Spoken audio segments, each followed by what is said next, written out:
Isang boses, malamig pa sa yelong bumalot sa kanyang puso, ang biglang bumasag sa katahimikan ng malawak na sala. Hindi ka ba talaga marunong mag-ingat? Napahinto sa paghinga si Marisol. Ang basahan sa kanyang kamay ay tila naging singbigat ng tingga. Dahan-dahan siyang nag-angat ng tingin mula sa nabasag na piraso ng kanyang dignidad na nagkalat sa makintab na sahig na marmol. Doon, nakatayo sa kanyang harapan ang dahilan ng kanyang pagkatigil, si Captain Marco de la Vega, ang panganay na anak ng mga amo niya, ang hari sa palasyong ito kung saan siya ay isa lamang alipin. Ang mga mata nitong kasing itim ng gabi ay matalim na nakatitig sa kanya, at pagkatapos ay sa mamahaling sapatos nitong nabasa ng maruming tubig mula sa timba na aksidente niyang natabig. Sir, sorry po. Hindi ko po sinasadya, halos pabulong niyang sabi, ang boses ay nanginginig. Gusto niyang magtago, maglaho na parang bula. Ang lahat ng iba pang kasambahay na naroon ay napahinto rin sa kanilang mga gawain. Ang kanilang mga mata ay nakatuon sa eksena, mga bubuyog na naghihintay ng gulo. Isang mapaklang tawa ang kumawala sa mga labi ni Marco. Hindi ito tawa ng katuwaan, kundi tawa ng pang-iinsulto. Sorry. Iyan na lang ba lagi ang kaya niyong sabihin? Lumapit ito ng isang hakbang, at napaurong si Marisol, ang likod ay tumama sa malamig na pader. Kahit kailan pabigat kayo. Ang huling dalawang salita ay tumusok sa puso ni Marisol na parang punyal. Pabigat kayo. Hindi lang siya ang tinutukoy nito, kundi ang buong pamilya niya. Naramdaman niya ang unti-unting pag-init ng kanyang mga mata, pero pinigilan niya ang mga luhang nagbabadyang tumulo. Hindi siya iiyak. Hindi sa harap niya. Hindi sa harap ng lahat. Napayuko na lang siya, tinitigan ang sahig na parang doon nakasulat ang kanyang kapalaran. Ang refleksyon niya sa sahig ay malabo at baluktot, isang babaeng pagod, isang babaeng may mga pangarap na matagal nang ibinaon sa limot para lang pagbayaran ang isang kasalanang hindi naman niya ginawa. Ang bawat patak ng pawis niya sa mansyong ito, ang bawat araw na tinitiis niya ang pagmamalupit at pangmamata, ay para sa kanila. Para kay itay at inay. Ang alaala ng mukha ng kanyang ama, si Mang Ben, ang nagbigay sa kanya ng lakas, ang mukha ng isang mabuting tao na napilitang yumuko dahil sa isang utang-i na naging tanikala sa kanilang pamilya sa loob ng maraming taon. Linisin mo yan, utos ni Marco, ang boses ay walang anumang emosyon, bago ito tumalikod at naglakad paalis na tila walang nangyari, iniwan si Marisol na pinipulot ang mga basag na piraso ng kanyang sarili. Nang makaalis na ang kapitan, ang bulungan ay nagsimula na parang kuliglig sa gabi. Naramdaman ni Marisol ang mga tingin na nakaturok sa kanyang likuran, ang iba'y maihalong awa, ang iba na maihalong panunuya. Dahan-dahan siyang umupo at sinimulang punasan ang natapong tubig, ang bawat kuskos ng basahan sa sahig ay parang pagpaparusa sa sarili. Hayaan mo na yon, Hija. Isang mainit na kamay ang dumapo sa kanyang balikat. Pag-angat niya ng tingin, nakita niya ang maamong mukha ni Aling Nena, ang matandang kusinera na halos kasabayan ng kanyang ama sa paninilbihan sa mga De La Vega. Inabutan siya nito ng tuyong basahan. Ganoon talaga si Sir Marco, malumanay na sabi ni Aling Nena, umupo sa tabi niya. Mula nang mangyari yung sa dati niyang nobya, naging masungit na iyan sa lahat. Tumango lang si Marisol. Narinig na niya ang mga kwento, ngunit hindi iyon sapat na dahilan para tratuhin siya na parang basura. Pasensya ka na, Hija, dagdag pa ng matanda, ang boses ay puno ng awa. Alam kong mabigat ang pinagdadaanan mo. Ang utang na iyan sana lang ay matapos na para makalaya ka na. Ang salitang makalaya ay parang isang malayong pangarap. Para kay Marisol, ang mansyong ito ay hindi bahay, kundi isang magandang kulungan. Ang tanging nagpapatatag sa kanya ay ang pag-asang balang araw, matutubos niya ang kanyang pamilya. Balang araw, makakauwi siya sa Batangas, sa kanilang maliit, ngunit masayang tahanan, at muling mayayakap ang kanyang mga magulang nang walang inaalalang anumang bayarin. Okay lang po, Aling Nena. Sanay na po ako, pilit niyang inisian ang matanda. Isang ngiting hindi umabot sa kanyang mga mata. Sakto namang dumating ang isa sa mga mas batang katulong, humahangos. Marisol. Pinapatawag ka ni Doña Victoria. Nandoon siya sa kanyang silid. Bilisan mo raw. Isang panibagong kaba ang gumapang sa dibdib ni Marisol. Ang utos mula sa reyna ng mansyon. Bihira siyang ipatawag ni Doña Victoria ng personal, at kapag nangyari iyon, hindi ito para sa magandang balita. Tumayo siya, pinagpagan ang kanyang bestida, at huminga ng malalim bago naglakad patungo sa silid ng matandang ginang. Ang pasilyo patungo sa master's wing ay tila humaba. Ang bawat hakbang niya sa malambot na carpet ay mabigat. Ang mga mamahaling painting sa pader ay tila nakatingin at humuhusga sa kanya. Ang buong bahay ay sumisigaw ng yaman at kapangyarihan, mga bagay na hindi niya kailanman maiintindihan o maaabot. Nang marating niya ang malaking pinto na gawa sa Nara, kumatok siya ng 3 beses, ang kamay ay bahagyang nanginginig. Pasok! Ang boses ni Doña Victoria ay mahinahon, ngunit may bigat na kayang magpatigil ng sinuman. Dahan-dahan niyang pinihit ang seradura at pumasok sa loob. Ang silid ay malawak at marangya, mas malaki pa sa buong bahay nila sa probinsya. At sa gitna ng lahat ng iyon, sa isang silyang tila trono, nakaupo si Doña Victoria. Nakasuot ito ng isang silk na bestida, ang buhok ay perpektong nakaayos, at ang mga kuko ay bagong manicure. Ngumiti ito sa kanya, ngunit ang ngiti ay hindi umabot sa mga mata nitong mapanuri. Marisol, Hija, sabi nito. Maupo ka. Umupo si Marisol sa dulo ng isang maliit na upuan, ang likod ay tuwid na tuwid, ang mga kamay ay nasa ibabaw ng kanyang kandungan. Naghihintay. May paparating na mahalagang pagtitipon mamayang gabi. Simula ng ginang, pinagmamasdan siya mula ulo hanggang paa. Isang family dinner, kasama ang ilang mahahalagang bisita. At gusto kong maging handa ka. Tumango si Marisol. Opo, ma'am. Ano po ang kailangan kong gawin?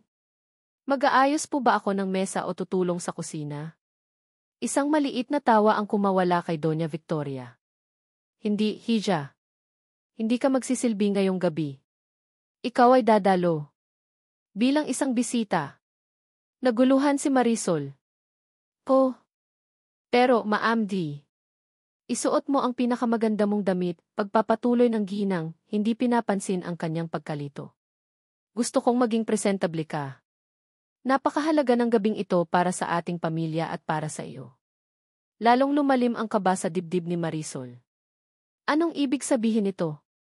Bakit siya biglang naging bisita? Anong laro na naman ito ng mga De La Vega? Tumingin siya sa mga mata ng Donya, naghahanap ng sagot, ngunit wala siyang nakita kundi ang sarili niyang refleksyon na puno ng takot. Tumayo si Doña Victoria, lumapit sa kanya, at hinawakan ang kanyang baba, itinataas ang kanyang mukha. Ang mga daliri nito ay malamig. Huwag kang mag-alala, Hija, sabi nito sa isang boses na malambing ngunit may nakatagong panganib. Ikaw ang magiging bituin ng gabi. Walang tigil ang pagtambol ng kaba sa dibdib ni Marco habang pababa siya ng ingranding hagdanan. Ang bawat sulok ng mansyon ay pinalamusya ng mga sariwang bulaklak at nagkikislapang ilaw, isang perpektong entablado para sa isang perpektong pamilya. Pero para kay Marco, ang lahat ng ito ay isang malaking pagkukunwari. Isang sirko na pinapatakbo ng kanyang ina, si Doña Victoria, at siya ang isa sa mga payaso na napipilitang ngumiti. Bakit kailangan pa ng ganito, ma? Tanong niya kaninang umaga, ang boses ay puno ng pagkainis. Isang important announcement. Hindi ba pwedeng sabihin na lang sa umagahan? Ninisyan lang siya ng kanyang ina, isang ngiting kasing perpekto at kasing lamig ng mga porselana sa kanilang hapag. Patience, Marco. Lahat ng bagay ay may tamang panahon at lugar. At ngayon, narito na ang tamang panahon at lugar na iyon.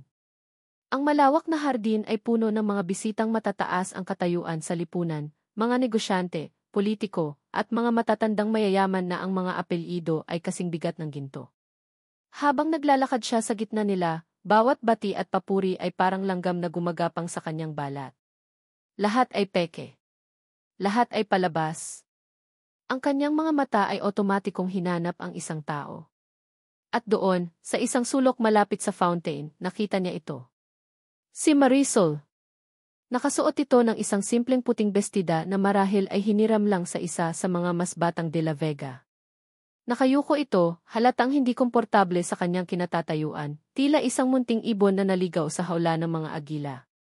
Isang pamilyar na inis ang kumulo sa kanyang sistema. Ano na namang kalokohan ito ng kanyang ina? Bakit narito ang katulong na iyon, nakabihis na parang isa sa kanila? Siguradong may plano ang babaeng ito. Isang manggagamit. Tulad niya. Ang alaala ng isang mukhang malaanghel, Ngunit may pusong demonyo ay biglang sumagi sa kanyang isipan, at kasabay nito, ang pait ng nakaraang pagkakanulo. Hindi na siya magpapaloko ulit. Captain de la Vega, napakagwapo mo ngayong gabi, puri ng isang matabang negosyante. Pilit siyang ngumiti. Salamat po. Ang gabi ay dumaan na parang isang panaginip na ayaw niyang mapunta. Hanggang sa dumating ang sandaling kinatatakutan niya. Tumayo si Doña Victoria sa isang maliit na entablado, kinuha ang mikropono at ninisyan ang lahat. Ang katahimikan ay bumalot sa buong hardin. Magandang gabi sa inyong lahat, panimula ng kanyang ina, ang boses ay puno ng otoridad at tamis. Salamat sa inyong pagdalo sa gabing ito na napakahalaga para sa aming pamilya. Nagpause ito, tila naghahanap ng tamang salita. Gaya ng alam ninyo, ang pamilya Reyes ay matagal nang naninilbihan sa aming pamilya. Ang kanilang katapatan ay walang kapantay. At bilang pagtanaw ng utang na loob, huminto muli ang kanyang ina, at sa pagkakataong ito, ang mga mata nito ay tumingin ng direkta kay Marisol. At bilang katuparan sa isang matagal ng pangako sa pagitan ng aking yumaong asawa at ni Mang Bendy. Anong pinagsasabi niya? Nagsimulang maguluhan si Marco. Anong pangako? Ikinagagalak kong ipahayag sa inyong lahat, buong pagmamalaking sabi ni Doña Victoria, ang napipintong pag-iisang dibdib ng aking anak, si Captain Marco de la Vega, at ng anak ni Ben Reyes, si Marisol. Kung may nahulog na karayom sa sandaling iyon, siguradong maririnig ito sa buong hardin. Ang katahimikan ay nakakabingi. Pakiramdam ni Marco ay nabuhusan siya ng isang balding na gielong tubig. Tumingin siya sa kanyang ina, hindi makapaniwala. Pagkatapos ay napatingin siya kay Marisol. Ang babae ay nakatayo roon, maputla na parang papel, ang mga mata ay nanlalaki sa gulat at takot. Mukhang malapit na itong himatayin. Ang katahimikan ay binasag ng isang magalang na palakpakan na sinundan ng iba pa hanggang sa ang buong hardin ay napuno na ng pagbati. Mga ngiting peke. Mga yakap na walang init. Si Marco ay parang isang estatwa, hindi makagalaw, hindi makapagsalita. Ang galit sa loob niya ay sumisiklab na parang isang bulkan na malapit ng pumutok. Nang makahanap ng pagkakataon, mabilis niyang hinila ang kanyang ina papasok sa mansyon, patungo sa pribadong silid-aklatan. Isinara niya ang pinto ng malakas. Jeff Dengi, ibig sabihin nito, Jiffy, sigaw niya, ang boses ay umaalingaw sa silid na puno ng mga libro ng kasinungalingan. Nababaliw ka na ba? Kalmado lang si Doña Victoria. Umupo ito sa isang silyang balat at nagkrus ng mga binti. Umupo ka, Marco. Huwag kang mag-eskandalo. Hindi gay upo po. At lalong hindi ako magpapakasal sa katulong na iyan, buong diin niyang sabi. Ito ba iyon? Ang plano niya ng babaeng iyon? Para makuha niya ang yaman natin? Magkano ang binayad niya sa'yo para gawin ito? Huwag mong insultuhin ang talino ko, Marco, malamig na sagot ng kanyang ina. At lalo na, huwag mong insultuhin ang babae. Wala siyang kinalaman dito. Utos ko ang lahat. Bakit? Bakit mo gagawin ito sa akin?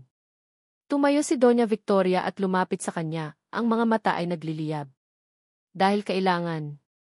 Dahil ito ang paraan para maprotektahan ang pangalan ng pamilya. Ang pangalan na paulit-ulit mong dinudungisan. Anong ibig mong sabihin? Ngumisi ang kanyang ina, isang ngising nagpataas ng lahat ng balahibo sa kanyang batok. Akala mo ba hindi ko alam? Ang insidente sa Tondo 2 taon na ang nakakaraan. Ang operasyon na pumalpak. Ang batang nadamay dahil sa maling desisyon mo. Natigilan si Marco. Paano? Paano nalaman ng kanyang ina iyon? Ang bagay na iyon ay ibinaon na sa limot, tinakpan ng kanyang mga superior para protektahan ang departamento. Ito ang kanyang pinakamalaking sikreto, ang bangungot na bumabalik sa kanya tuwing gabi. Akala mo ba habang buhay ang mananatiling sikreto? Patuloy ng kanyang ina, ang boses ay parang lason. May kopya ako ng lahat ng report, Marco. Isang tawag ko lang sa isang reporter na kaibigan ko, at bukas, ang pangalang De La Vega ay magiging kasing dumi ng putik. Ang kinabukasan mo, ang karera mo maglalaho na parang bula. Napaatras si Marco, napasandal sa isang estante ng libro. Pakiramdam niya ay sinasakal siya. Ginamit ng sarili niyang ina ang kanyang pinakamalaking kahinaan laban sa kanya. Papakasalan mo si Marisol, mahinahon ngunit may diin na utos ni Doña Victoria. You will be the perfect husband in public. You will smile for the cameras. At kapag tapos na ang lahat ng ito, kapag nakuha ko na ang gusto ko, pwede mo na siyang hiwalayan. Pero sa ngayon, susunod ka sa akin. Maliwanag. Tumingin si Marco sa labas ng bintana.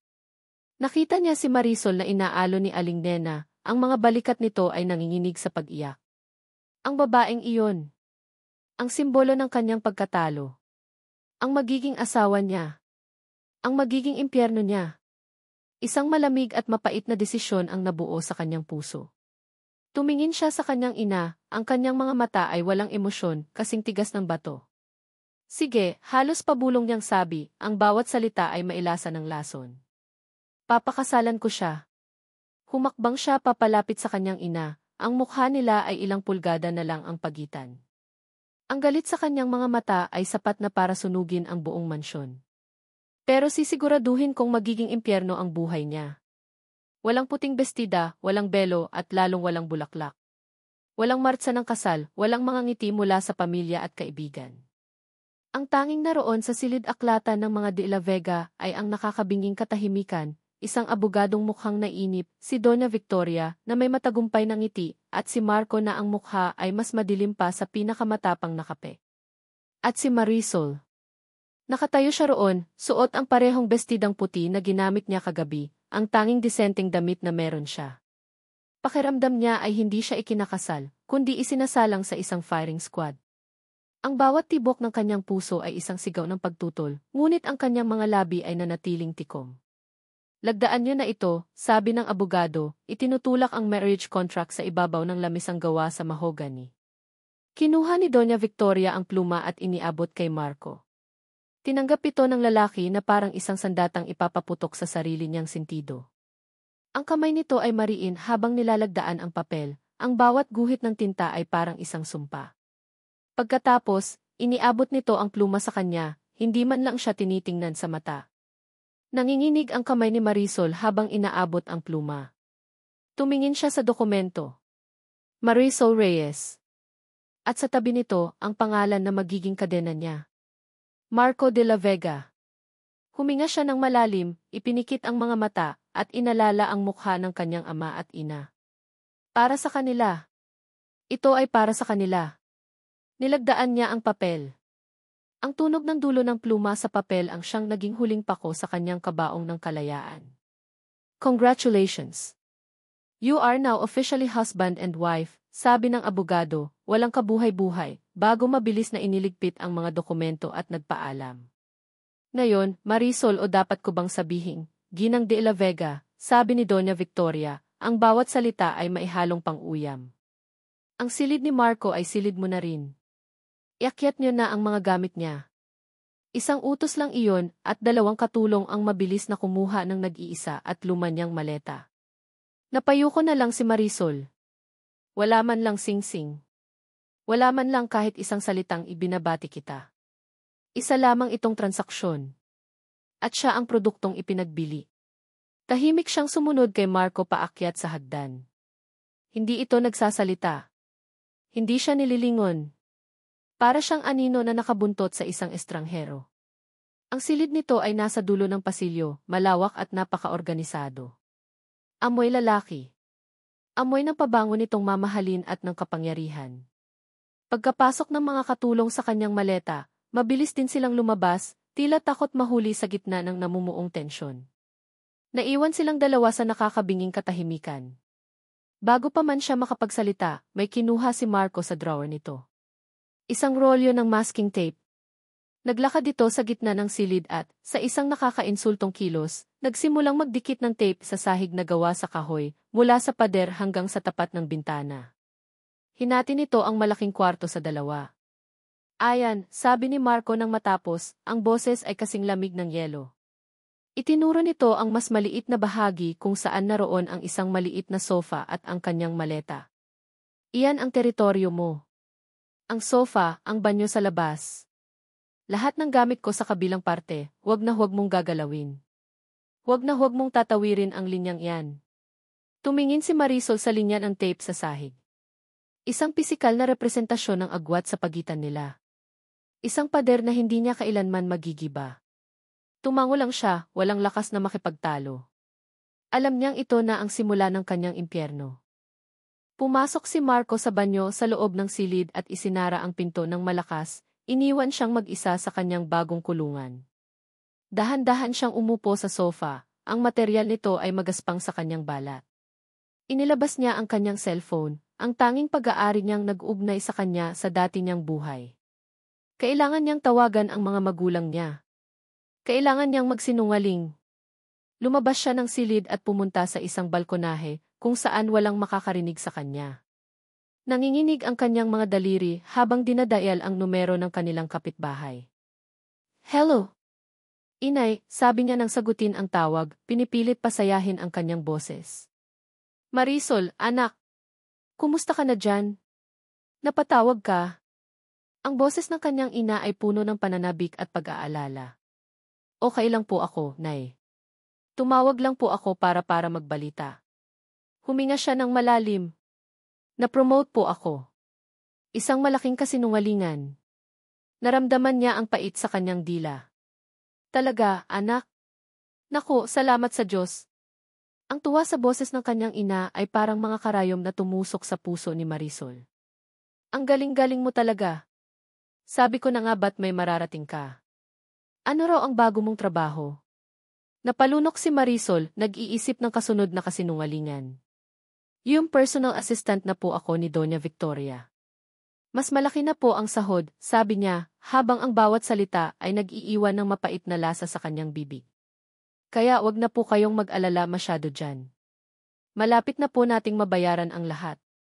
Narinig niya ang paghikbi ng kanyang ina sa kabilang linya. "Salamat, anak. Salamat.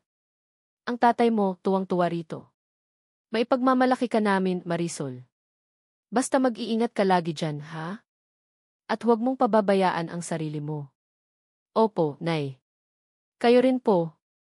Pakisabi po kay Itay, mahal na mahal ko po kayo." "Mahal ka rin namin, anak." "Sige na, ibababa ko na. Mag-ingat ka." Pagkababa ng tawag, hindi na napigilan ni Marisol ang mga luhang kanina pa niya tinitiis. Sumandal siya sa pader ng balkonahe, niyakap ang sarili at umiyak ng walang tunog. Ang bigat sa kanyang dibdib ay halos hindi niya na makaya. Ang bawat hikbi ay para sa mga pangarap na binitawan, para sa kalayaang ninakaw, at para sa babaeng hindi na niya kailanman makikilala, ang Marisol na malaya at masaya.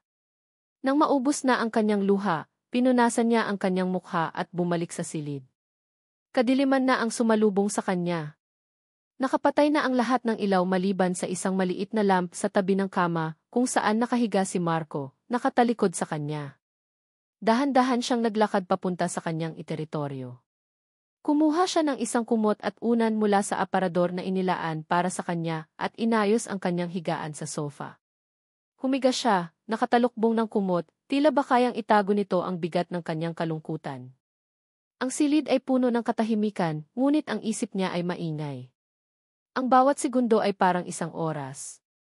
Ang tanging naririnig niya ay ang mahinang paghina ng aircon at ang sarili niyang paghinga. Nasa kalagitnaan na siya ng pagitan ng pagtulog at paggising, doon sa malabong espasyo, kung saan ang mga bangungot ay nagsisimulang mabuo, nang marinig niya ito. Isang ungol. Napamulat siya ng mata. Tumingin siya sa direksyon ng kama. Ang katawan ni Marco ay bahagyang gumagalaw, binabagabag ng isang masamang panaginip. At pagkatapos, narinig niya itong muli, mas malinaw sa pagkakataong ito. Isang salitang binigkas sa pagitan ng paghinga na puno ng sakit. "Elarati." Ang pangalan ay lumutang sa malamig na hangin ng silid, isang multo mula sa nakaraan na hindi pa rin matahimik. Napahinto sa paghinga si Marisol. "Elara." Iyon ang pangalan ng dating nobya ni Marco, ang babaeng laman ng mga bulong-bulungan sa mansyon, ang dahilan daw kung bakit naging bato ang puso ng kapitan. Bakit? Ang tanong na iyon ay halos pabulong, puno ng hinanakit at pagkalito. Hindi ito para sa kanya. Ang tanong na iyon ay para sa babaeng sumira sa lalaking katabi niya ngayon sa silid. Sa isang iglap, ang takot at galit na nararamdaman ni Marisol para kay Marco ay nahaluan ng isang kakaibang emosyon. Awa. Naramdaman niya ang isang kurot ng awa para sa lalaking ito na, sa kabila ng lahat ng yaman at kapangyarihan, ay isa ring bilanggo ng sarili niyang masakit na nakaraan. Napagtanto niya na hindi lang siya ang nag-iisa sa silid na ito na may dalang mabigat na pasanin. Pareho silang biktima, parehong nakakadena sa mga desisyon ng ibang tao. Ngunit ang awa ay mabilis na naglaho, napalitan ng malamig na katotohanan. Kahit ano paman ang pinagdaanan nito, hindi iyon nagbibigay ng karapatan sa lalaki na gawing impyerno ang buhay niya. Ang sakit nito ay hindi lisensya para manakit ng iba. Niyakap niya ng mas mahigpit ang kanyang unan, ipinikit ang kanyang mga mata, at pilit na iwinaksi ang boses ni Marco sa kanyang isipan. Ang gabing iyon, sa kanilang unang gabi bilang mag-asawa, natulog silang magkahiwalay hindi lang dahil sa isang linya ng tape sa sahig, kundi dahil sa isang malawak na karagatan ng sakit, galit, at mga lihim na hindi pa nabubunyad. Isang karagatan na pareho nilang kailangang tawirin ng mag-isa. Nagising si Marco sa pamilyar na bigat sa kanyang dibdib. Ang unang bagay na nakita niya pagmulat ng mga mata ay ang guhit ng masking tape sa sahig, isang pangit na paalala ng digmaang siya mismo ang nagsimula. Pagkatapos, ang tingin niya ay dumako sa sofa. Wala na si Marisol. Ang kumot ay maayos na nakatupi, ang unan ay nakapatong sa ibabaw nito, na para bang walang natulog doon. Isang inis ang gumapang sa kanyang sistema. Kahit ang simpleng presensya ng babae sa kanyang silid ay isang insulto. Bumangon siya, ang galit ang nagsilbing kanyang kape sa umaga. Ang plano niya ay simple, gawing miserable ang bawat araw ng babaeng ito, hanggang sa ito na mismo ang kusang umayaw at umalis. Natagpuan niya ito sa malawak na kusina, tahimik na nagkakape habang nakatingin sa labas ng bintana. Ang ibang mga kasambahay ay umiiwas dito, bumubulong sa mga sulok. Si Marisol ang bagong reyna ng mansyon ayon sa papel, ngunit sa katotohanan, isa siyang dayuhan na walang lugar kahit saan. Isang bahagi ni Marco ang nasiyahan sa nakikita. Naglakad siya patungo sa coffee maker at nagsalin sa kanyang tasa. Dumaan siya sa likuran ni Marisol, at sa isang sinadyang kilos, bahagyan niyang itinagilid ang kanyang tasa. Ang mainit na kape ay tumapon sa sahig, ilang pulgada lang mula sa mga paa nito. Ano ba yan? Sabi niya sa isang tonong puno ng pagkainis, kahit na siya ang may gawa. Hindi ka man lang tumitingin sa dinadaanan. Inaasahan niyang magrereklamo ito, aarte na parang isang tunay na ginang-i at mag-uutos sa iba. Ngunit hindi. Tumingin lang ito sa kanya, ang mga mata ay walang emosyon, bago kumuha ng basahan at mop. Ako na po ang maglilinis, sir, sabi nito, ang boses ay kalmado. Napatiimbagang si Marco. Hindi mo na ako kailangang tawaging sir. Asawa mo ako, hindi ba? Sabi niya, ang sarkasmo ay tumutulo sa bawat salita. Yumuko ito at nagsimulang maglinis, hindi sumasagot. Ang pananahimik nito ay mas nakakainis pa kaysa sa kung sumigaw ito. Bawat araw, ganito ang eksena. Gagawa siya ng paraan para inisin o ipahiya ito, ngunit ang tanging isusukli nito ay isang nakakabinging katahimikan at isang pagsunod na parang sa isang martir. Hindi ito lumalaban. Hindi ito nagrereklamo. At iyon ang unti-unting nagpapabaliw sa kanya.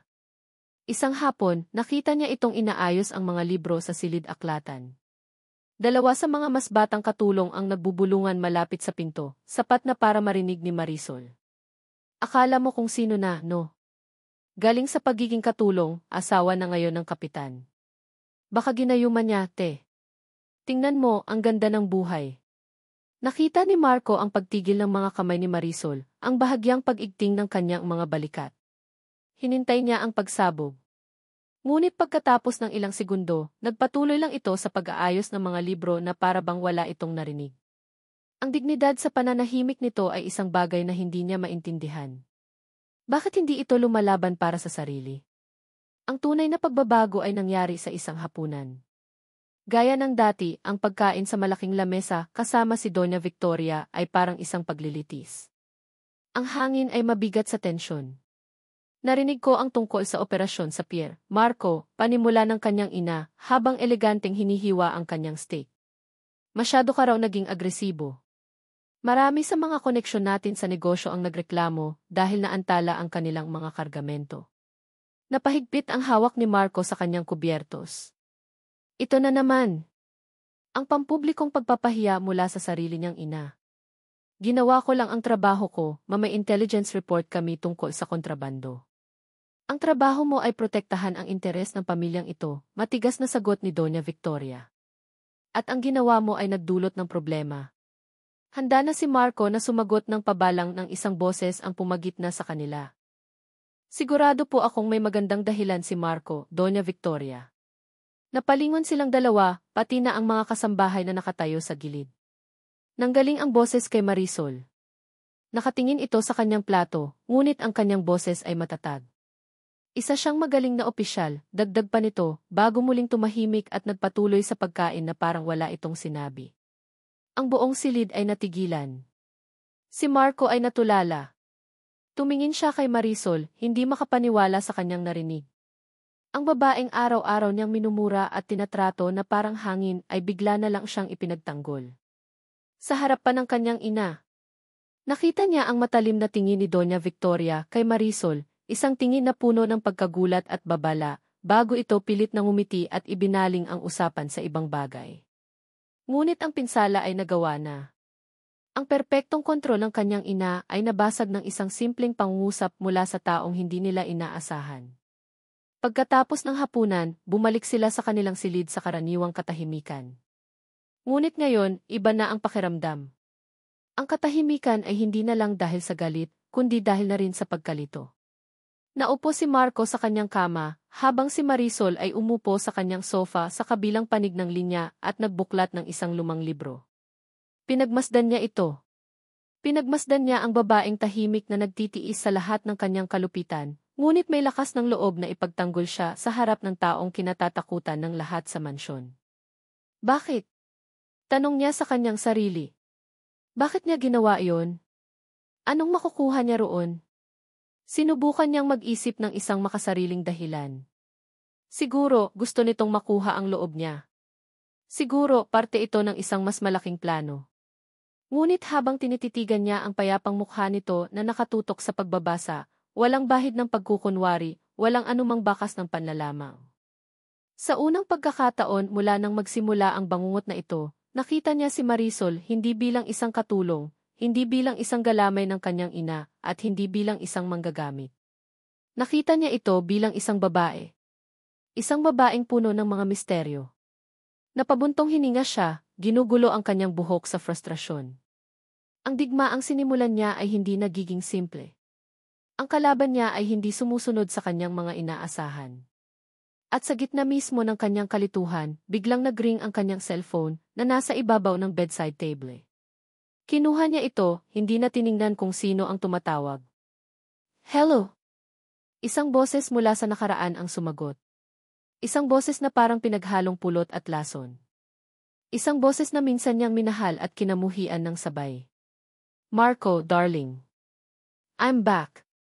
Isang sandali ng katahimikan. Namiss mo ba ako? Napahigpit ang hawak ni Marco sa cellphone.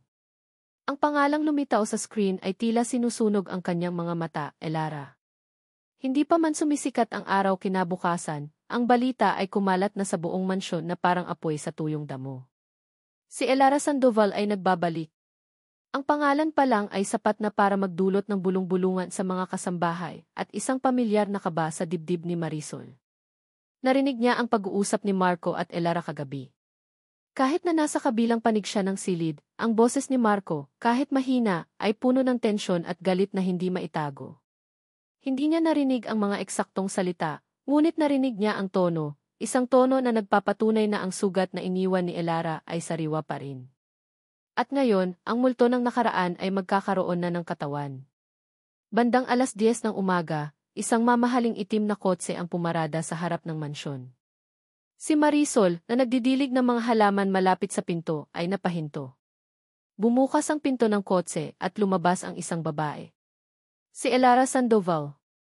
Mas maganda pa siya kaysa sa mga larawang nakita ni Marisol sa mga lumang magasin.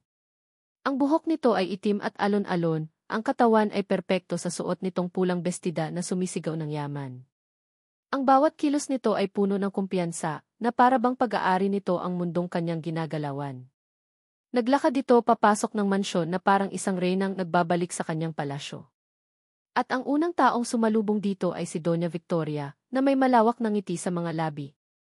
Elara, Hija. Mabutit nakarating ka. Tita Victoria, sabi ni Elara, ang boses ay matamis, bago yumakap sa matandang ginang. Of course, I wouldn't miss it for the world. Sakto namang pababa ng hagdan si Marco. Napahinto ito sa gitna, ang mukha ay naging isang blangkong maskara nang makita ang bisita. Marco, darling, bati ni Elara, lumapit ito at hinalikan si Marco sa pisngi, isang kilos na sobrang pamilyar at natural. You look good. Marriage suits you. Ang huling mga salita ay puno ng sarkasmo, habang ang mga mata nito ay dumako kay Marisol. Tinitingnan siya mula ulo hanggang paa na maihalong pagkamuhi at amusement. Naramdaman ni Marisol na para siyang isang insekto sa ilalim ng mikroskopyo. Gusto niyang magtago sa likod ng malaking paso, ngunit nanatili siyang nakatayo roon, ang pandilig ay mahigpit na hawak na parang isang kalasag. Umakyat ka muna sa taas, Marisol, utos ni Marco, ang boses ay mariin, hindi man lang siya tinitingnan. Sumunod si Marisol, ang mga paa ay mabigat. Habang paakyat siya, narinig niya ang matamis na tawa ni Elara. She's very obedient. Sanay na sanay sumunod sa utos. Ang mga salitang iyon ay tumama sa kanya na parang sampal. Pagdating sa kanyang silid, umupo siya sa sofa at niyakap ang kanyang mga tuhod. Siya ang asawa. Siya ang may karapatan. Ngunit sa presensya ni Elara, pakiramdam niya ay siya ang kabit. Siya ang ekstra sa isang pelikulang matagal ng may bida. Kinahapunan, ipinatawag siya ni Doña Victoria para samahan sila sa hardin para sa isang merienda. Isang patibong. Alam niya iyon, ngunit wala siyang magawa kundi sumunod. Ang eksena sa hardin ay perpekto, isang mesang puno ng mga mamahaling pastry at saa, at 3 babae. Si Doña Victoria, ang reyna. Si Elara, ang prinsesa. At si Marisol, ang alipin na nagpapanggap na panauhin. Naaalala mo pa ba, Elara, noong nagpunta tayo sa Paris, masayang kwento ni Doña Victoria. Si Marco ay hindi mapakali noon dahil akala niya ay mawawala ka sa dami ng mga lalaking tumitingin sa'yo. Tumawa si Elara. Tita naman. Si Marco lang ang nasa puso ko noon. Tumingin ito kay Marisol, isang mapanuyang ngiti sa mga labi. Things change, I guess. Some people settle for less. Buong oras na iyon, si Marisol ay isang multo. Ang usapan ay tungkol sa mga bakasyon sa Europa, mga mamahaling alahas, at mga alaala kung saan siya ay hindi kasama. Sinasadya nilang ipamukha sa kanya na hindi siya kabilang. Na kahit kailan, hindi siya magiging isang De La Vega. Nang makahanap ng pagkakataon si Doña Victoria na pumasok sa loob para sagutin ang isang tawag, naiwan silang dalawa ni Elara. Ang matamis na ngiti sa mukha ni Elara ay biglang naglaho, napalitan ng isang malamig na ekspresyon. Huwag kang mag-ilusyon, katulong, sabi nito, ang boses ay mahina ngunit puno ng lason. Ang kasal na ito ay isang malaking komedya, at ikaw ang payaso. Alam nating dalawa kung sino ang tunay na mahal ni Marco. Wala akong pakialam kung sino ang mahal niya, mahinang sagot ni Marisol, nakatingin sa kanyang tasa ng tsaa. Talaga? Tumawa si Elara. Kung ganoon, bakit mo siya ipinagtanggol kagabi sa harap ni Tita Victoria? You're falling for him, aren't you? How pathetic. Lumapit ito sa kanya, ang mukha ay ilang pulgada na lang ang layo. Let me give you piece of advice. Layuan mo siya. Dahil kung hindi, sisiguraduhin kong ang buhay mo sa mansyong ito ay magiging mas masahol pa sa impyerno. Si Marco ay akin. At ang lahat ng De La Vega ay akin. Bago pa man makasagot si Marisol, bumalik na si Doña Victoria. Ang ngiti ni Elara ay bumalik na parang isang salamangka. Pagkatapos ng merienda, nagpaalam si Marisol na may gagawin siya sa kusina para lang makatakas. Habang naglalakad siya sa pasilyo, nakita niya sila sa kabilang dulo ng hardin, nag-uusap ng pribado. Si Marco at Elara. Ang distansya ay malayo, ngunit kitang-kita niya ang pamilyar na kilos ng dalawa. Kahit na mukhang hindi komportable si Marco, may isang bagay sa paraan ng pagtayo nila na nagsasabing sila ay magkakilala ng husto, na mayroon silang isang kasaysayan na hindi niya kailanman mapapasok. Isang kirot, pamilyar at hindi inaasahan, ang dumaan sa kanyang puso. Hindi ito pagsiselos, sabi niya sa sarili. Ito ay insulto. Pagka-insulto sa posisyon niya bilang asawa, kahit na ito ay peke lamang. Gabi na nang maisipan niyang linisin ang lumang silid-aklatan ni Don Alberto, ang yumaong asawa ni Doña Victoria. Ito ang tanging lugar sa mansyon kung saan siya nakakahanap ng kapayapaan. Ang amoy ng mga lumang libro at kahoy ay nagpapaalala sa kanya ng kanilang munting bahay sa probinsya. Habang nag-aayos siya ng mga libro sa isang mataas na estante, isang makapal at mabigat na ledger ang kanyang natanggal sa pagkakalagay. Nahulog ito sa sahig na may malakas na kalabog. Naku po, bulong niya sa sarili. Yumuko siya para pulutin ito. At sa kanyang pagpulot, may isang bagay na dumulas mula sa mga pahina nito. Isang maliit at luma ng litrato. Kinuha niya ito. Ang litrato ay kupas na, ngunit malinaw pa rin ang mga mukha. Dalawang lalaki, nakatayo sa harap ng isang construction site, parehong nakangiti ng malapad. Ang isa ay isang mas batang bersyon ni Don Alberto de la Vega. At ang isa, napahinto sa pagtibok ang puso ni Marisol. Ang isa ay ang kanyang ama.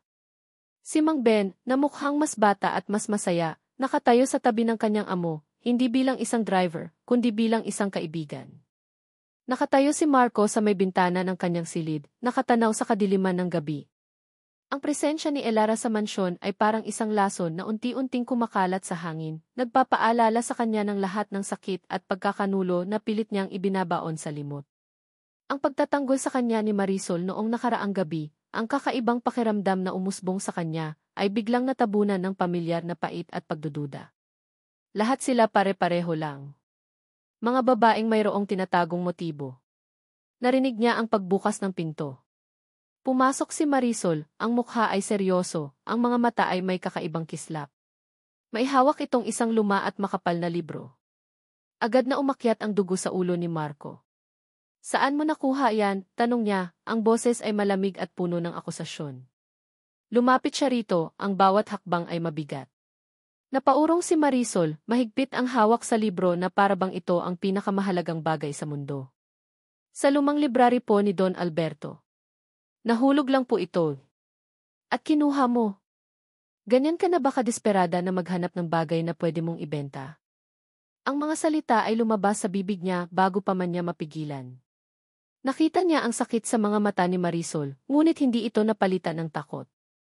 Sa halip, isang determinasyon ang lumitaw doon. Hindi ito para sa akin. Para ito sa'yo. At sa tatay ko. Hinablot niya ang libro mula sa mga kamay nito. Isa itong lumang kwaderno, isang journal. Ang pabalat ay gawa sa balat at may nakaukit na inisyal, Ade, Alberto de la Vega. Ang journal ng kanyang ama. Magnanakaw ka talaga, sigaw niya, ang galit ay sumisiklab. Paano nito nagawang galawin ang mga personal na gamit ng kanyang ama? Wala kang karapatang hawakan to. Akmang itatapon niya ang kwaderno nang pigilan siya ni Marisol. Ang lakas ng loob nito ay nagpagulat sa kanya. Basahin mo muna, pakiusap nito, ang mga mata ay nagsusumamo at nangingilid na ang luha. Pakiusap, Marco. Tingnan mo ang nasa loob. Tungkol ito sa tatay ko at sa nanay mo. Ang pagbanggit sa kanyang ina ang nagpatigil sa kanya. Ang pagtatanggol nito sa kanya kagabi. Ang biglaang pagdating ni Elara. Ang lahat ay parang mga piraso ng isang puzzle na hindi niya mabuo. Sa kabila ng kanyang galit, isang kuryosidad ang nanaig. Dahan-dahan niyang binuklat ang kwaderno. Ang sulat kamay ng kanyang ama ay pamilyar at matatag. Karamihan sa mga nakasulat ay tungkol sa negosyo, sa mga proyekto, sa mga pangarap nito para sa kumpanya. Ngunit habang binabasa niya, may mga pangungusap na umagaw sa kanyang atensyon. September 12. Muling ipinakita ni Ben ang kanyang katapatan. Hindi ko alam kung anong gagawin ko kung wala ang taong ito. Siya lang ang mapagkakatiwalaan ko sa lahat ng bagay. Ben Reyes. Ang ama ni Marisol. Napatingin siya kay Marisol na nakatayo sa harap niya, naghihintay. Nagpatuloy siya sa pagbabasa, nililipat ang mga pahina. Hanggang sa marating niya ang isang entry na may petsang ilang linggo na lang bago, maaksidente, ang kanyang ama. Ang tinta ay bahagyang mas madiin na parabang isinulat ito ng may bigat sa kalooban. October 5. May tinatago sa akin si Victoria at ang mga Sandoval. Nararamdaman ko. Ang mga papeles ng bagong proyekto ay hindi tugma. May mali. Hindi ko sila mapagkatiwalaan. Napahinto sa paghinga si Marco. Victoria. Ang kanyang ina. At ang mga Sandoval. Ang pamilya ni Elara. Bigla niyang naalala ang pagiging malapit ng kanyang ina at ni Elara. Ang kanilang mga sikretong tinginan. Ang kanilang mga bulungan. Tiningnan niya ang petsa. Ilang araw pagkatapos ng entry na ito, ibinintang ang pagnanakaw sa ama ni Marisol. At makalipas ang ilang linggo, namatay ang kanyang ama sa isang T-car accident na palagi niyang ipinagtataka. Inulit-ulit niyang basahin ang mga salita. Hindi ko sila mapagkakatiwalaan. Isang malamig na takot ang gumapang sa kanyang likuran. Sa loob ng maraming taon, ang kwentong alam niya ay simple. Si Ben Reyes ay isang magnanakaw, at ang kanyang ama ay biktima ng isang trahedya. Ngunit ang mga salitang ito mula mismo sa kanyang ama ay nagpinta ng isang ibang-ibang larawan. Isang larawan na mas madilim at mas komplikado. Tumingin siya kay Marisol. Ang babaeng kanina lang ay tinitingnan niya bilang isang magnanakaw ay nakatayo pa rin doon, ang mukha ay puno ng pag-asa. Sa unang pagkakataon, nakita niya ito hindi bilang isang kaaway, kundi bilang isang posibleng kakampi. Ang susi sa isang misteryong matagal nang nakabaon. Ang kirot ng pagkakanulo ni Elara ay nariyan pa rin, ngunit sa kauna-unahang pagkakataon, isang bagong pagdududa ang itinanim sa kanyang puso, isang pagdududa laban sa sarili niyang ina. Ang nakakabinging katahimikan sa pagitan nilang dalawa ay biglang binasag ng 3 katok sa pinto. Tok! Tok! Tok! Pareho silang napatalon sa gulat. Marco! Marisol! Ang boses ni Doña Victoria, matamis ngunit may pahiwatig ng bakal, ay tumago sa kahoy na pinto. Anong pinagkakaabalahan ninyo dyan? Buksan niyo ang pinto. Nagkatinginan sila ni Marisol, ang mga mata ay parehong nanlalaki sa takot. Mabilis na isinara ni Marco ang kwaderno at itinago ito sa ilalim ng unan sa kanyang kama, ilang segundo lang bago niya marinig ang dahan-dahang pagpihit ng seradura ng pinto. Mula ng gabing iyon, isang hindi nakikitang kasunduan ang nabuo sa pagitan ni Marisol at Marco. Ang linya ng masking tape sa sahig ay naroon pa rin, isang pisikal na paalala ng kanilang peking kasal. Ngunit ang pader ng yelo sa pagitan nila ay unti-unting nagpakita ng mga bitak. Ang kwaderno ng yumaong Don Alberto ay naging kanilang pinakatatagong lihim. Gabi-gabi, kapag ang buong mansyon ay nahihimbing na sa katahimikan, sila ay nagkikita sa lumang silid-aklatan. Sa liwanag ng isang maliit na lampara, ang kapitan ng pulisya at ang babaeng pinakasalan niya dahil sa utos ay nagiging magkakampi. May mga pangalan dito ng mga kumpanya, bulong ni Marco isang gabi, ang kanyang hintuturo ay nakaturo sa isang pahina ng kwaderno. Mga shell corporations sa tingin ko. Ginagamit para magtago ng pera. At lahat sila may koneksyon sa pamilya Sandoval. Nakaupo si Marisol sa tapat niya, ang kanyang mga mata ay seryosong nakatutok sa mga dokumento. Ito po ba yung sinasabi ni Don Alberto na tinatago sa kanya? Tumango si Marco, ang kanyang noo ay nakakunot sa pag-iisip. Possible. Kung nalaman ng tatay ko na ginagamit ng nanay ko at ng mga Sandoval ang kumpanya para sa iligal na gawain. Maaari siyang maging panganib sa kanila, dugtong ni Marisol, ang boses ay halos pabulong. Ang bigat ng kanilang mga salita ay nanatili sa hangin. Ang implikasyon ay nakakatakot. Sa bawat pahinang kanilang binubuklat, mas lalo nilang nararamdaman ang panganib na kanilang kinakaharap. Ang kanilang lihim na pagsisiyasat ay isang sugal na ang taya, ay hindi lang ang katotohanan, kundi pati na rin ang kanilang mga buhay. Ang panganib na ito ang siyang dahan-dahang nagpapaguho sa mga pader sa pagitan nila. Isang hapon, habang sinusubukan ni Marisol na abutin ang isang kahon ng mga lumang papeles sa pinakamataas na estante ng silid-aklatan, nadulas ang kanyang paa sa hagdanan. Pumikit siya, hinahanda ang sarili sa sakit ng pagbagsak. Ngunit hindi sahig na matigas ang sumalo sa kanya, kundi isang pares ng malalakas na braso. Napamulat siya. Ang mukha ni Marco ay ilang pulgada lang ang layo mula sa kanya. Ang kanyang mga mata, na dati ilaging puno ng galit at pangmamata, ay ngayon ay puno ng pag-aalala. Naramdaman niya ang init ng hininga nito sa kanyang pisngi. Ang tibok ng kanyang puso ay biglang bumilis, hindi dahil sa takot, kundi dahil sa isang bagay na bago at nakakagulat. Mag-ingat ka, sabi ni Marco, ang boses ay mas malumanay kaysa sa dati. Dahan-dahan siya nitong itinayo ng maayos sa sahig, Ngunit ang mga kamay nito ay nanatili sa kanyang mga braso ng ilang sandali na para bang sinisigurado nitong hindi siya matutumba.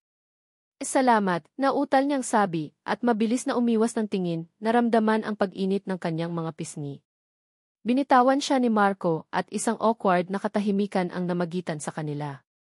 Ngunit ang kuryenteng dumaloy sa pagitan nila ay hindi maikakaila.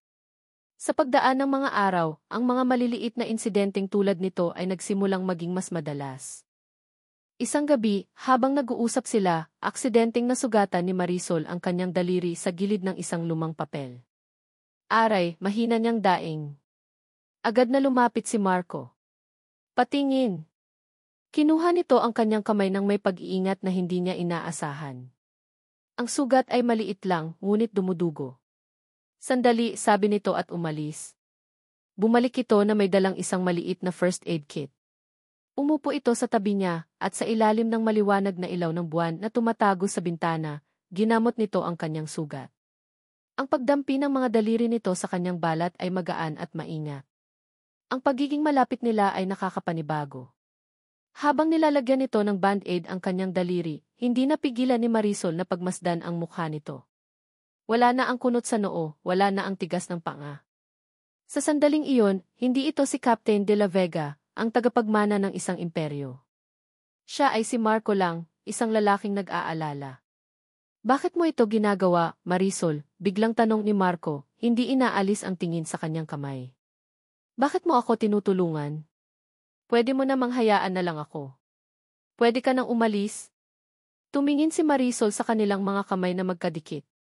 Dahil sa tatay ko, mahina niyang sagot. Gusto kong malinis ang pangalan niya. At dahil nakikita ko sa mga mata mo na gusto mo ring malaman ang katotohanan. Nag-angat ng tingin si Marco. Nagtama ang kanilang mga mata. Sa pagkakataong iyon, nagkaintindihan sila. Hindi na nila kailangan ng mga salita. Pareho nilang alam na sa digmaang ito, sila ay magkakampi. Ngunit ang kanilang pagiging malapit ay hindi nakaligtas sa mapanuring mga mata ni Doña Victoria. Napansin ng matandang ginang ang pagbabago sa kilos ng dalawa. Ang mga palihim na sulyap sa hapagkainan, ang pagkawala ng dating tensyon sa pagitan nila. Isang gabi, habang naglalakad si Marisol sa pasilyo, narinig niya ang boses ni Elara at Doña Victoria mula sa nakabukas na pinto ng isang silid. Napapansin kong nagiging malapit na sila, sabi ni Elara, may bahid ng inis sa boses. Hayaan mo sila, kalmadong sagot ni Doña Victoria. Isang maliit na laro lang yan. Sa huli, alam nating dalawa kung kanino pa rin ang katapatan ni Marco. Ang dugo ay laging mas matimbang kaysa sa tubig. Naramdaman ni Marisol ang panlalamig ng kanyang buong katawan. Isang paalala na ang bawat kilos nila ay binabantayan. Na sila ay nasa teritoryo ng kalaban. Kinabukasan, habang naglilinis siya ng kanyang parte ng silid, may napansin siyang isang puting sobre na nakasingit sa ilalim ng pinto. Walang pangalan. Walang anumang marka. Kinakabahan niya itong dinampot at binuksan. Sa loob, may isang luma at kinakalawang na susi.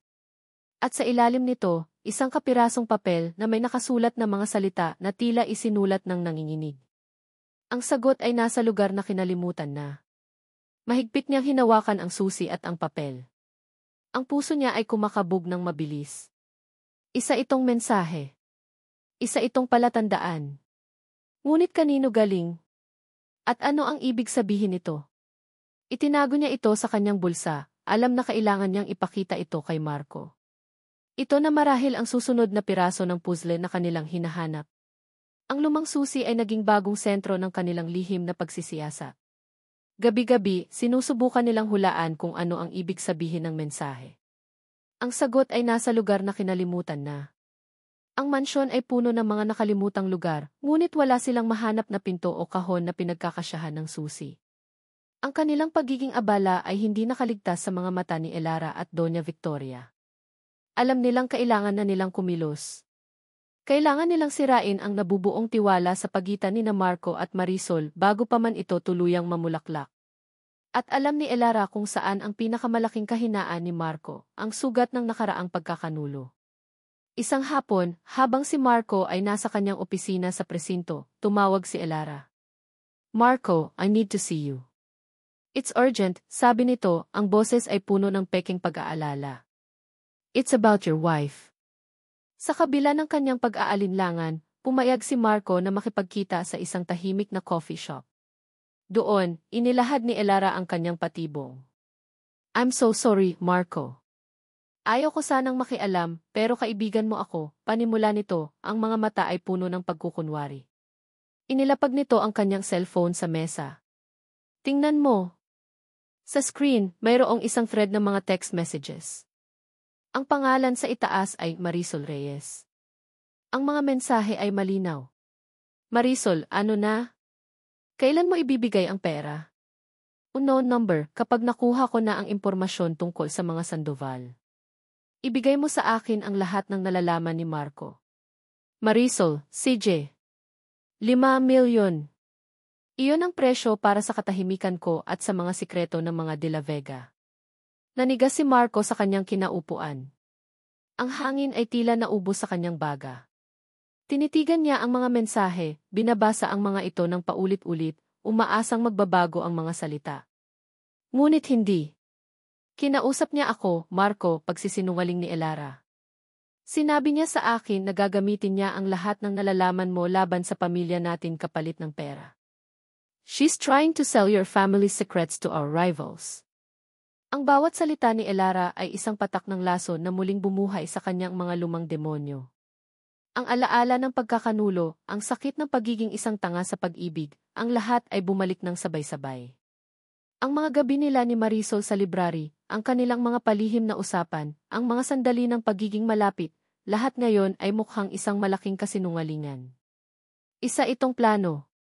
Isang masalimuot na plano para makuha ang kanyang tiwala at gamitin ito laban sa kanya. Nasaan siya ngayon? Tanong ni Marco, ang boses ay walang emosyon, ngunit ang kanyang mga mata ay nag-aapoy sa galit. I think she's meeting her contact. Maybe you should go home, mungkahi ni Elara, alam na ang apoy ay nasindihan na. Minaneho ni Marco ang kanyang sasakyan pauwi na parang isang baliw.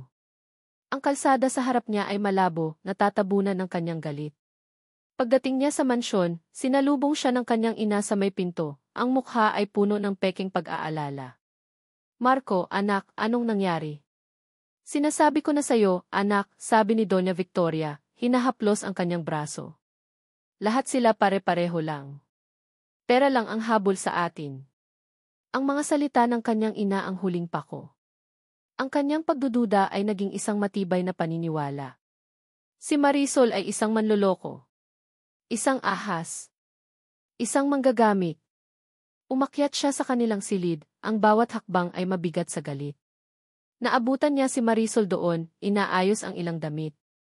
Tumingin ito sa kanya, at sa unang pagkakataon sa loob ng maraming linggo, ngumiti ito ng totoo. Isang ngiting puno ng pag-asa. Marco, may naisip ako. Yung lugar na kinalimutan. Hindi na niya ito pinatapos. Inihagis niya ang kanyang cellphone sa sofa, ang screen ay nagpapakita ng mga peking text messages. Ano to? Tanong niya, ang boses ay nakakatakot sa pagiging kalmado. Napatingin si Marisol sa screen. Ang ngiti sa kanyang mukha ay dahan-dahang naglaho, napalitan ng pagkalito at pagkatapos ay ng takot.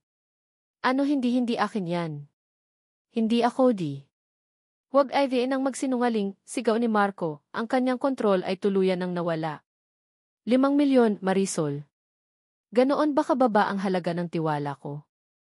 Ganoon ba kababa ang halaga ng pamilya ko? Hinablot niya ang mga balikat nito. Akala ko iba ka. Akala ko totoo ka. Nagkamali ako. Ang sakit at galit ay naghalo sa kanyang boses. Isa ka lang palang manggagamit tulad niya. Ang pagbanggit sa inya kay Elara ay ang pinakamasakit na suntok. Tumingin si Marisol sa kanyang mga mata at ang nakita ni Marco ay hindi pagkakasala kundi isang basag na puso. Ang mga mata nito na minsan ay puno ng pag-asa ay ngayon ay puno ng matinding pagkabigo at sakit. Binitawan niya ito na parabang napaso. Napaurong si Marisol, ang luha ay tuluyan ng bumuhos sa kanyang mga pisngi. Hindi ito nagsalita. Hindi ito nagpaliwanag. Wala itong ginawa.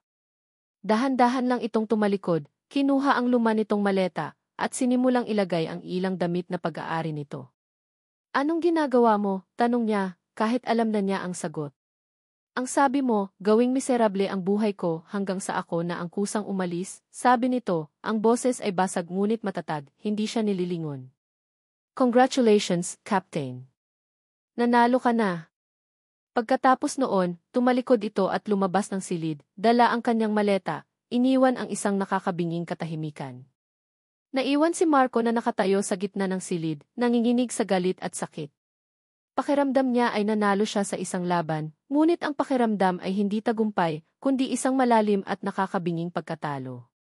Makalipas ang isang oras, bumalik siya sa kanilang silid, umaasang isa lang itong masamang panaginip.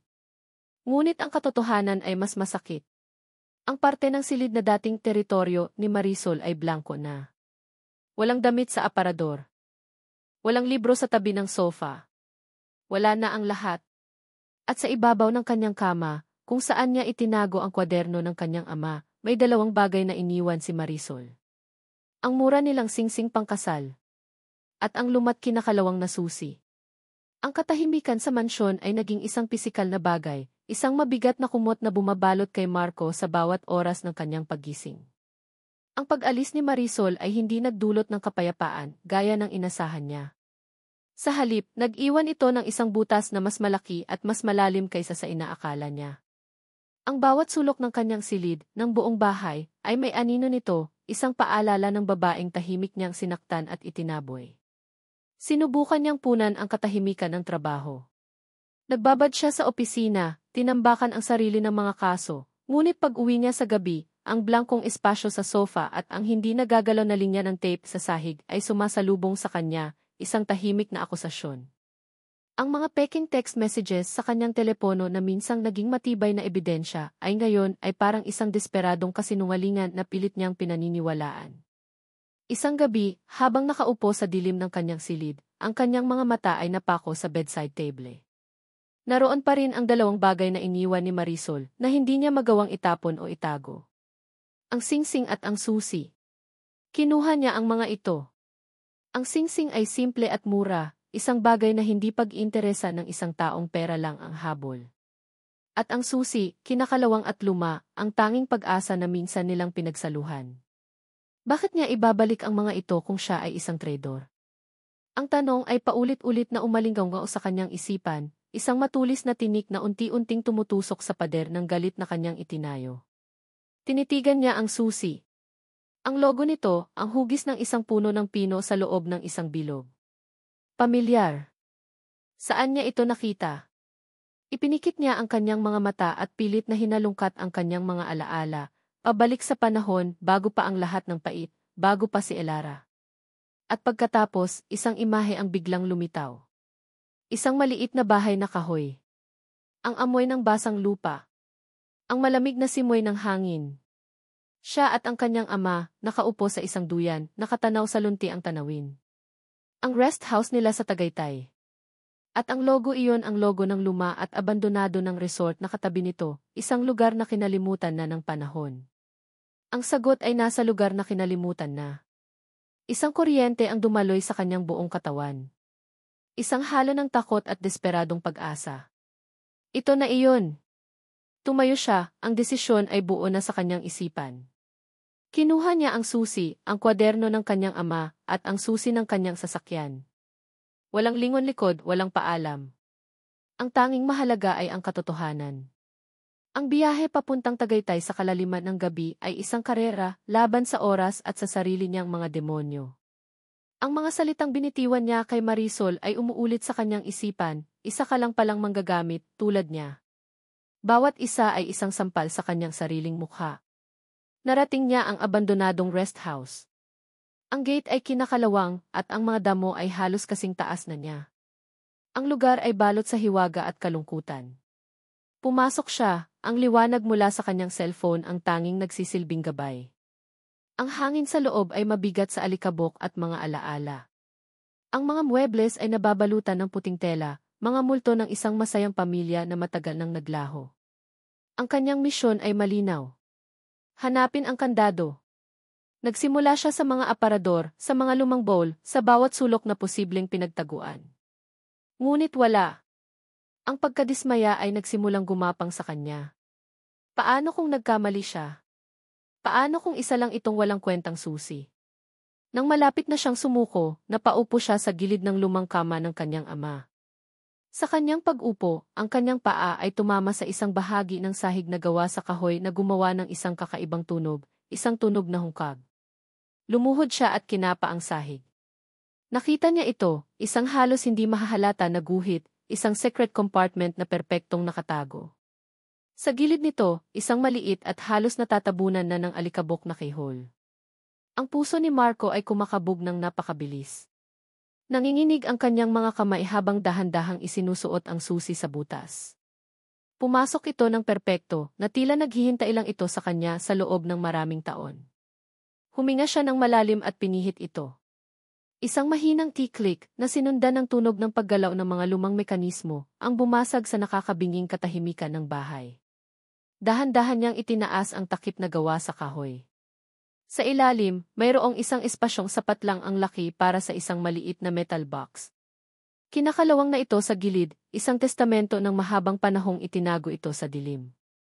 Maingat niya itong inangat. Hindi ito gaanong kabigatan, ngunit pakiramdam niya ay hawak niya ang bigat ng buong mundo. Inilapag niya ito sa sahig at binuksan. Ang laman ay hindi ginto, pera o alahas. Ang laman ay mas mahalaga pa roon. Sa loob, may isang lumang cassette tape at isang sobre na medyo naninilaw na. Sa labas ng sobre, nakasulat ang pangalan niya sa pamilyar na sulat kamay ng kanyang ama, Marco. Isang panginginig ang dumaloy sa kanyang buong katawan. Ito na. Ang sagot sa lahat ng kanyang mga tanong. Kinuha niya ang sobre at sa nanginginig na mga daliri, binuksan niya ito. Marco, anak. Kung binabasa mo ito, dalawa lang ang ibig sabihin. Una, nahanap mo ang lihim na ito, na ibig sabihin ay sapat na ang iyong pagdududa para maghanap. Ikalawa, marahil ay wala na ako. Patawarin mo ako, anak, kung kailangan mong malaman ang katotohanan sa ganitong paraan. May mga bagay na hindi ko masabi sa iyo noon para protektahan ka. Ang tape na kasama ng sulat na ito ang magpapaliwanag ng lahat. Makinig ka ng mabuti. Ang mga kasinungalingan ay may malalalim na ugat sa ating pamilya, mas malalim kaysa sa iyong inaakala. Naramdaman ni Marco ang panunuyo ng kanyang lalamunan. Hinanap ng kanyang mga mata ang paligid. Sa isang sulok, nakita niya ang isang lumang cassette player, nakatambak kasama ng iba pang mga gamit. Kinuha niya ito, pinagpagan ang alikabok, at nagdasal na sana ay gumagana pa. Nanginginig niyang isinalang ang tape at pinindot ang play. Ang unang maririnig ay isang mahinang ugong na sinundan ng tunog ng isang tasang ibinabagsak sa mesa. Pagkatapos, isang boses. Ang boses ng kanyang ama, si Don Alberto, ngunit hindi ito kalmado. Ito ay galit. Hindi ko maintindihan, Victoria. Bakit kailangan nating makipag-ugnayan sa mga Sandoval sa proyektong ito? Ang pamilyang iyan ay may masamang reputasyon. Sumunod ang boses ng kanyang ina, si Doña Victoria, matamis ngunit may talim. Alberto, mahal, ito ay para sa negosyo. Malaki ang maitutulong nila sa atin. Negosyo? O para pagtakpan ang mga ninanakaw ninyo sa kumpanya? Ang boses ng kanyang ama ay tumaas. Narinig ni Marco ang pag-urong ng upuan. Mag-ingat ka sa mga sinasabi mo, Alberto, isang ikatlong boses ang sumabat. Isang boses ng lalaki na hindi niya kilala, ngunit may otoridad. Marahil ay ang ama ni Elara. Bakit? Dahil totoo. Alam ko na ang lahat, Victoria. Ang mga peking resibo. Ang mga ghost projects. At si Ben, ang tapat kong tauhan, siya pa ang pinagbintangan ninyo ng pagnanakaw para lang matakot at manahimik siya. Para pagtakpan ang kabulukan ninyo.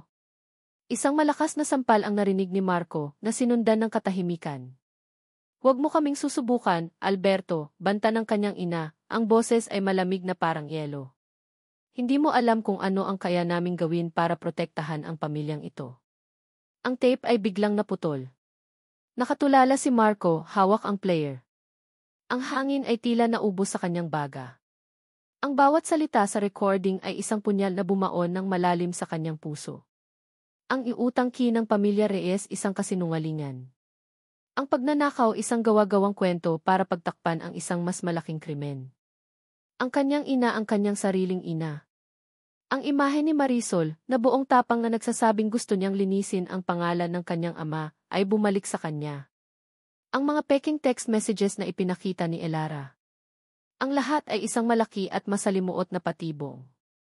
At siya, ang magaling na kapitan ng pulisya, ay naging isang bulag na tanga.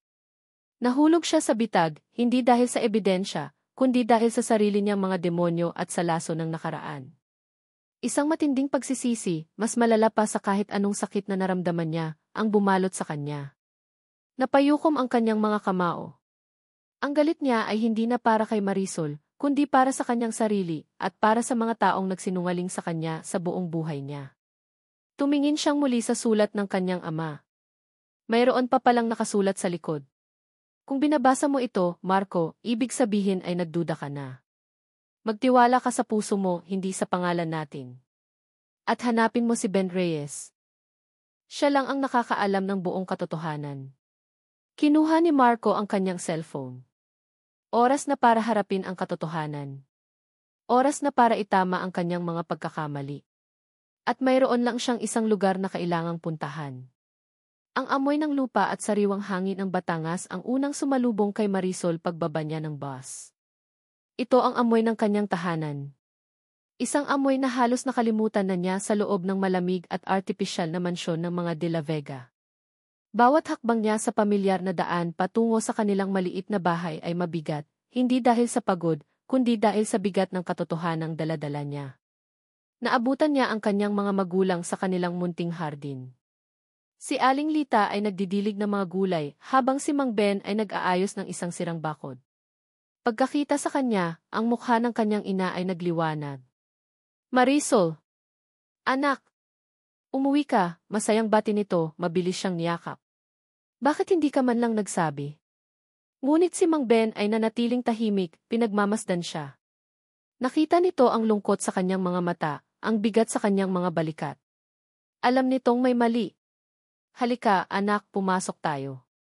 Ipaghahanda kita ng merienda, sabi ng kanyang ina.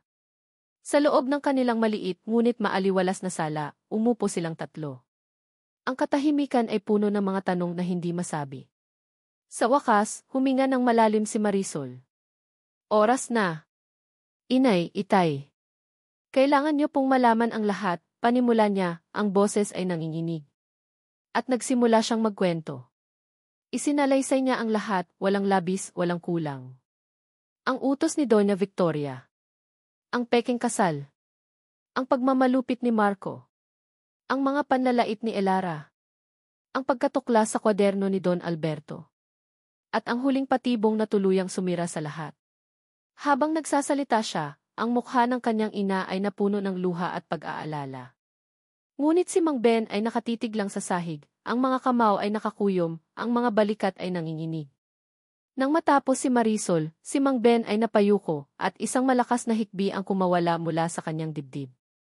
Isang hikbi na puno ng sakit, pagsisisi, at ng bigat ng maraming taong pagtitiis. Patawarin mo ako, anak, sabi nito sa basag na boses, ang luha ay malayang dumadaloy sa kanyang kulubot na mga pisngi. Patawarin mo ako. Kasalanan ko ang lahat. Tay, hindi podi. Kasalanan ko, pag-ulit ni Mang Ben, tumingin ito sa kanya, ang mga mata ay puno ng sakit. Dapat noon pa ako nagsalita. Ngunit duwag ako. Pinagbantaan nila ang buhay mo, Marisol.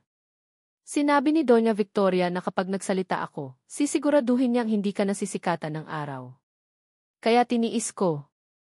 Tiniis ko na tawagin akong magnanakaw para lang mabuhay ka. Ang pag-amin ng kanyang ama ang siyang tuluyang nagpalaya sa kanila. Niyakap ni Marisol ang kanyang ama at umiyak silang dalawa, luha ng sakit, ngunit luha rin ang paglaya. Nang kumalma na sila, tumayo si Mang Ben, naglakad ito patungo sa isang luma at maliit na bowl sa isang sulok ng silid. Binuksan niya ito, at mula sa ilalim ng mga lumang damit, may kinuha siyang isang sobrang naninilaw na at selyado pa. Bago mamatay si Don Alberto, kwento ni Mang Ben, alam niyang nasa panganib siya. Lihim siyang nakipagkita sa akin. Ibinigay niya ito. Sabi niya, kung may mangyaring masama sa kanya, itago ko ito. Gamitin ko raw ito para protektahan ang sarili ko at para sa katarungan. Inabot niya ang sulat kay Marisol. Hindi ko ito binuksan kailanman dahil sa takot. Ngunit ngayon wala na akong kinatatakutan. Para sa iyo ito, anak. Para sa katarungan na matagal nang ipinagkait sa atin. Hinawakan ni Marisol ang sulat. Isa pang susi. Isa pang piraso ng katotohanan. Ngayon, hawak na niya ang sarili niyang kapangyarihan. Ang biyahe pabalik ng Maynila ay isang karera laban sa nag-uumapaw na galit at pagsisisi. Ang bawat salita sa tape ay paulit-ulit na tumutunog sa kanyang isipan. Pagdating niya sa mansyon, sinalubong siya ng ingay ng musika at tawanan. Mayroong isang malaking pagtitipon, isang party para sa mga elite, ang perpektong entablado para sa pagkukunwari ng kanyang pamilya. Naglakad siya papasok, ang kanyang suot na damit ay lukot, ang kanyang mukha ay madilim, isang stark na kaibahan sa mga nakangiting bisita na nakapaligid sa kanya. Lahat ng mata ay napunta sa kanya. Nakita niya ang kanyang ina, si Doña Victoria, at si Elara, na magkatabi malapit sa isang grupo ng mga negosyante. Ang kanilang mga ngiti ay naglaho nang makita nila ang ekspresyon sa kanyang mukha. Marco, anong di? Simula ng kanyang ina. Hindi niya ito pinansin.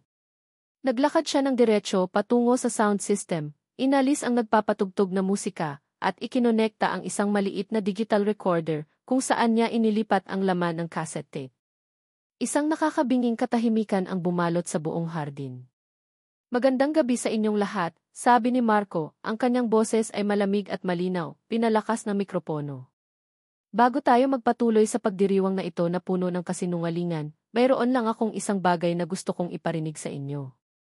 At pinindot niya ang play. Ang boses ng kanyang yumaong ama, puno ng galit at akusasyon, ay umalinggaw sa buong paligid. Ang mga bulungan ng mga bisita ay nagsimula. Ang mukha ni Doña Victoria ay naging puting-puti na parang papel. Ang ama ni Elara, na naroon din, ay nanigas sa kanyang kinatatayuan.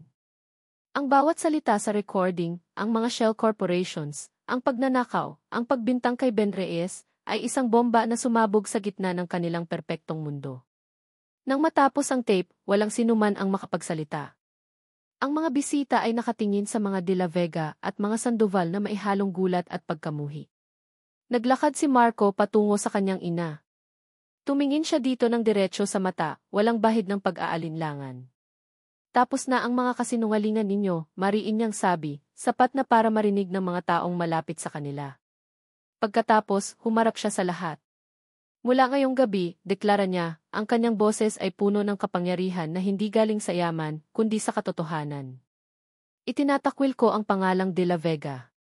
Kasabay ng kanyang mga salita, ang tunog ng mga sirena ay nagsimulang marinig, papalapit ng papalapit. 2 police car ang pumarada sa harap ng mansyon. Bumaba ang mga unipormadong pulis, mga kasamahan niya sa serbisyo, ang kanilang mga mukha ay seryoso. Lumapit ang isang tenyente kay Marco. Captain, nasa amin na ang warrant. Tumingin si Doña Victoria kay Marco, ang kanyang mga mata ay puno ng hindi makapaniwalang sakit at pagkakanulo. Anak, paano mo nagawa sa akin to? Hindi sumagot si Marco. Dahan-dahang nilapitan ng mga pulis si Doña Victoria at ang ama ni Elara. Ang tunog ng pagposa sa kanilang mga kamay ang tanging maririnig sa hardin. Tumalikod si Marco. Habang naglalakad siya palayo, hindi niya nilingon ang kanyang ina. Hindi niya nilingon ang naguhong kastilyo ng kasinungalingan na kanyang iniwan. Ang tanging nasa isip niya ay ang babaeng kailangan niyang hanapin. Ang babaeng kailangan niyang hingan ang tawad. Lumipas ang ilang linggo. Ang eskandalo ng pamilya De La Vega at Sandoval ang naging laman ng bawat balita. Ang mga kaso ay isinampa, ang mga ari-arian ay na-freeze, at ang mga pangalang dati isinasamba ay ngayon ay kasing dumi na ng putik. Sa gitna ng lahat ng kaguluhan, si Marco ay tahimik na umalis. Isinuko niya ang kanyang posisyon sa kapulisan, tinanggihan ang anumang parte ng yaman na maaari pa sanang mapunta sa kanya, at tinalikuran ang buhay na kanyang kinalakihan. Ang tanging dala niya ay isang lumang pick-up truck na nabili niya mula sa kanyang naipon, ilang pirasong damit, at ang mabigat na pasanin ng kanyang pagsisisi. Mayroon lang siyang isang destinasyon. Batangas. Ang mahabang biyahe patungo sa probinsya ay isang paglalakbay sa kanyang sariling konsensya. Bawat kilometrong tinatakbo ng sasakyan, ang mga alaala ng kanyang kalupitan kay Marisol ay bumabalik. Ang pagdura niya ng masasakit na salita, ang paghahagis ng cellphone, ang galit sa kanyang mga mata, lahat ay parang mga multo na nakaupo sa passenger seat, tahimik na humuhusga sa kanya. Paano niya haharapin si Marisol? Paano niya haharapin ang pamilya nito matapos ang lahat ng kanyang ginawa? Wala siyang karapatang humingi ng tawad. Ngunit kailangan niya. Kahit hindi para sa sarili niya, kundi para bigyan ng kapayapaan ang babaeng winasak niya. Narating niya ang maliit na bayan kung saan nakatira ang mga Reyes. Nagtanong-tanong siya, at madali namang naituro sa kanya ang bahay ni Mang Ben. Ipinark niya ang sasakyan sa di kalayuan, sa ilalim ng isang malaking puno ng mangga. Mula roon, kitang-kita niya ang simpleng bahay na kubo, napapaligiran ng mga halaman at bulaklak. Isang tahanan na puno ng init, isang bagay na hindi niya kailanman naramdaman sa malamig na mansyon. At nakita niya ito. Nakita niya si Marisol. Nakatayo ito sa kanilang bakuran, tumutulong sa kanyang ina na magsampay ng damit. Ang buhok nito ay nakatalilang ng simple, suot nito ay isang lumang duster. Wala na ang takot at lungkot sa mga mata nito. Sa halip, ang nakikita niya ay kapayapaan. Isang ngiti ang sumilay sa mga labi nito habang nakikipagbiruan sa kanyang ina. Mukha itong masaya. Mukha itong malaya. At sa sandaling iyon, naramdaman ni Marco ang isang kirot na mas malalim pa sa pagsisisi. Ang kirot ng katotohanang marahil ay mas magiging masaya si Marisol kung hindi na siya muling magpapakita pa. Ngunit narito na siya. Kailangan niyang tapusin ang sinimulan. Huminga siya ng malalim at lumabas ng sasakyan. Dahan-dahan siyang naglakad papalapit. Ang unang nakapansin sa kanya ay si Mang Ben na kalalabas lang ng bahay. Ang dating yuko nitong mga balikat ay ngayon ay tuwid na. Ang dating takot sa mga mata nito ay napalitan ng isang tahimik na dignidad. Napahinto si Marco ilang talampakan mula sa matanda. Walang salitang lumabas sa kanyang bibig. Tumingin lang siya sa mga mata ng taong sinira ng kanyang pamilya, ng taong inakusahan niya ng walang batayan. Patawad po, halos pabulong niyang sabi. Iyon lang ang kaya niyang sabihin. Isang salitang hindi sapat para punan ang lahat ng taon ng pagdurusa. Tinitigan siya ni Mang Ben ng matagal.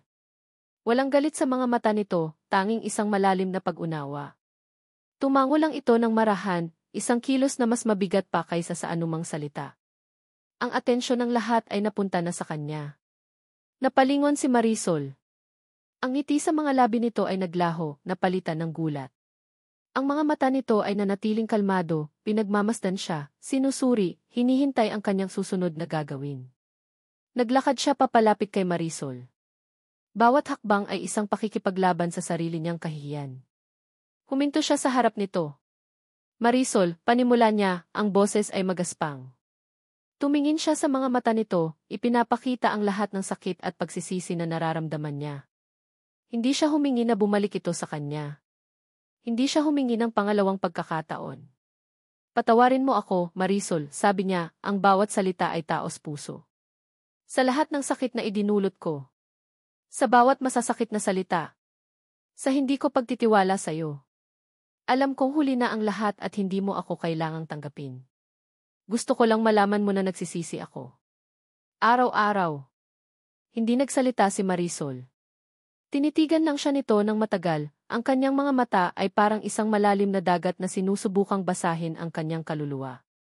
Ang hangin ay napuno ng katahimikan, tanging ang huni lang ng mga ibon ang maririnig.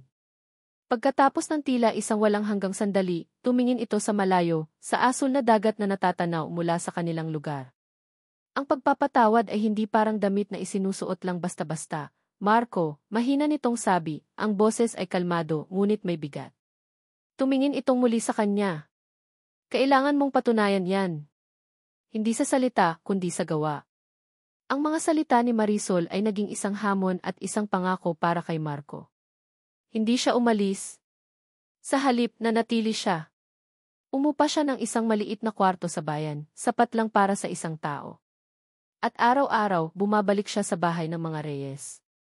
Hindi para manggulo o pilitin si Marisol, kundi para magtrabaho. Ang lalaking dating nag-uutos sa kanyang mga tauhan, mula sa isang di-aircon na opisina ay ngayon ay nasa ilalim na ng sikat ng araw. Tinulungan niya si Mang Ben sa bukid, natutong mag-araro, magtanim at mag-ani. Ang kanyang mga kamay na dati isa na ilang humawak ng baril at pluma ay ngayon ay puno na ng kalyo at lupa. Ang kanyang likod ay sumasakit sa pagod sa pagbuhat ng mga sako ng palay, Ngunit ang bawat patak ng pawis ay isang uri ng penitensya, isang paraan para pagbayaran ang kanyang mga kasalanan. Sa simula, ang mga tao sa baryo ay nagtataka. Ang dating De La Vega, ang mayamang kapitan, ay ngayon ay isa ng simpleng magsasaka. Ngunit sa paglipas ng panahon, ang kanilang pagtataka ay napalitan ng paggalang.